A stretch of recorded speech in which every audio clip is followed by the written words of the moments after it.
ಶಿವಮೊಗ್ಗದಲ್ಲಿ ಪಾದಚಾರಿ ಮಾರ್ಗವನ್ನ ತೆರವುಗೊಳಿಸಲಾಗಿದೆ. ನಗರದ ಪ್ರಮುಖ ಬೀದಿಗಳಲ್ಲಿ ಕಾರ್ಯಾಚರಣೆಯನ್ನ ನಡೆಸಲಾಗಿದೆ. ಫಾಸ್ಟ್ ಫುಡ್ ಗಾಡಿಗಳು, ಅಂಗಡಿಗಳ ನಾಮಫಲಕಗಳನ್ನು ತೆರವುಗೊಳಿಸಲಾಗಿದೆ. ಟ್ರಾಫಿಕ್ ಪೊಲೀಸ್ ಮತ್ತು ಪಾಲಿಕೆಯವರ ಜಂಟಿ ಕಾರ್ಯಾಚರಣೆಯಲ್ಲಿ ಈ ಕಾರ್ಯವನ್ನ ಮಾಡಲಾಗಿದೆ.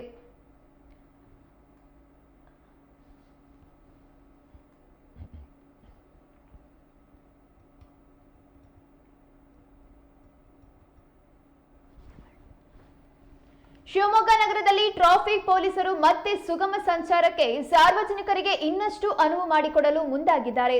ಶಿವಮೊಗ್ಗ ನಗರದ 100 ಅಡಿ ರಸ್ತೆ ವ್ಯಾಪ್ತಿಯಲ್ಲಿರುವ ಲಕ್ಷ್ಮೀ ಟಾಕೀಸ್ ವೃತ್ತದಿಂದ ರಾಜ್ಕುಮಾರ ವೃತ್ತ ಹಾಗೂ ಮೇದಾರಕೇರಿ ರಸ್ತೆ ಪ್ರದೇಶದ ಜೊತೆಗೆ ಫ್ರೀಡಂ ಪಾರ್ಕ್ ಎದುರು ಭಾಗದಲ್ಲಿ ಪಾದಚಾರಿ ಮಾರ್ಗ ತೆರವು ಕಾರ್ಯಾಚರಣೆ ನಡೆಸಿದ್ದಾರೆ.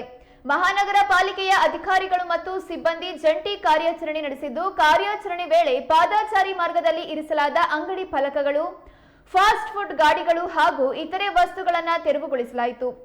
ಪಾದಚಾರಿಗಳು ಹಾಗೂ ವಾಹನಗಳ ಸುಗಮ ಸಂಚಾರಕ್ಕೆ ಅಡಚಣೆ ಉಂಟಾಗುವ ರೀತಿಯಲ್ಲಿ ಪಾದಚಾರಿ ಮಾರ್ಗ ಮತ್ತು ರಸ್ತೆಯ ಮೇಲಿನ ಯಾವುದೇ ವಸ್ತುಗಳನ್ನು ಇಟ್ಟುಕೊಳ್ಳಬಾರದು ಎಂದು ಸಂಬಂಧಿತರಿಗೆ ಕಟ್ಟುನಿಟ್ಟಿನ ಸೂಚನೆಗಳನ್ನು ನೀಡಿದ್ದಾರೆ.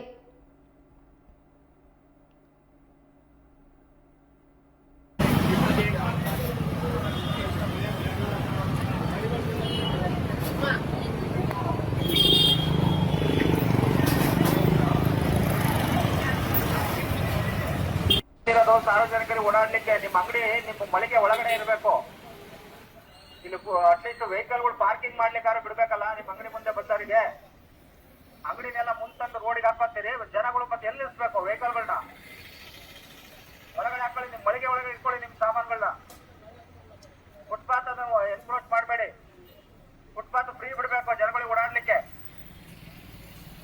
ನಿಮ್ಮ ಫುಟ್ ಬೋರ್ಡ್ಗಳನ್ನೆಲ್ಲ ಯಾವ್ದು ತಂದು ಫುಟ್ಪಾತಿಗೆ ಇಡಬೇಡಿ.